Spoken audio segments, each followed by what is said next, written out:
Exercise 4.1 இந்த ஒன்னே ஒன்று மட்டும் முடிச்சுக்கிறேன் உனக்கு சொன்னதுக்காண்டி. 14th சம்ம சொல்லுவேன், அதான் சின்ன சம்.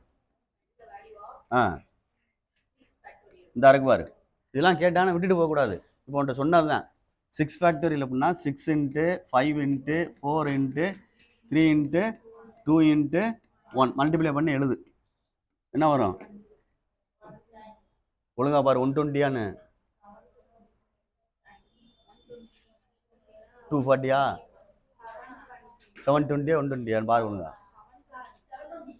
720. செகண்ட் சம் சொல்லு. 140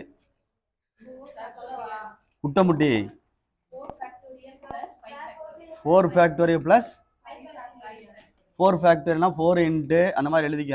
3 into 2 into 1 plus 5 ஃபேக்டர்னா 5 into 4 into 3 into 2 into 1 அப்படியே கரெக்ட் பண்ணிட்டுக்கா. இது என்ன ஆகும்? இது எவ்வளோடாமா? 24. அது எவ்வளவு? 120 ஆட் பண்ணிக்கோ. அவ்வளோதான். அடுத்து என்ன? உனக்கு சின்ன கணக்குனால செய்கிறேன். என்னப்பா?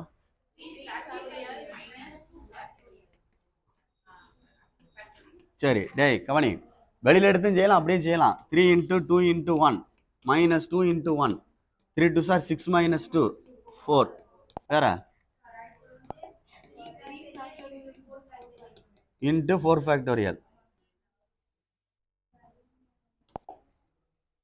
டேய் பார்த்து இன்ட்டு 4 ஃபேக்டோரியல் 3 இன்ட்டு 2 இன்ட்டு 1 சரியா into 4 into 3 into 2 into 1 multiply பண்ணு. 20 2 6 24 1 பார்த்துக்கோ. அடுத்து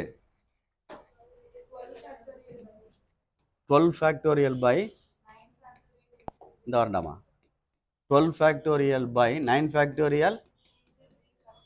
டேய் கவனி 3 ஃபேக்டோரியல் 12 வந்து பிரிச்சுக்க. அப்போ சொன்ன மாதிரி 11 இன்ட்டு 10 இன்ட்டு 9 பிரிச்சுக்கலாம்ல. கீழே 9 ஃபேக்டோரியல். இது 3 இன்ட்டு 2 இன்ட்டு 1 அப்படி பிரிச்சுக்க. 9 9 அடிச்சிரு. 3 2 சார் 6 தானே. இது 2 வருமானு பாரு. அப்போ மொத்தம் பெருக்கு 220. வேற அவ்வளோதானா? சொல்லு. இந்த வரேன் 6th 1 தானே. n + 3 ஃபேக்டோரியல்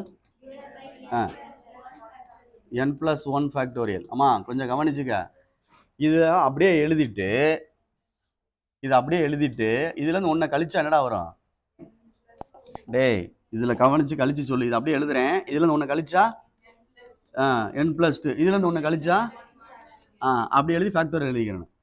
புரியுதான்னு பார்த்துக்கோ. கீழே அப்படியே எழுதிக்க n + 1 ஃபேக்டோரியல். ரெண்டையும் அடிச்சிடலாம்ல. புரியுதா புரியல சொல்கிறது? குறைச்சிக்கிட்டே வர்றோம். அப்போ பார்த்துக்க. அடிச்சுட்டா n + 3 n + 2 அவ்வளோதான். இது உனக்கு ஏன்னா நடத்தியிருக்கோம் தெரியறக்காண்டி சொல்லி கொடுத்தேன். அப்படியே கண்டினியூ பண்ணுங்க. n + 2 புரியுதான்னு பார்த்துக்க.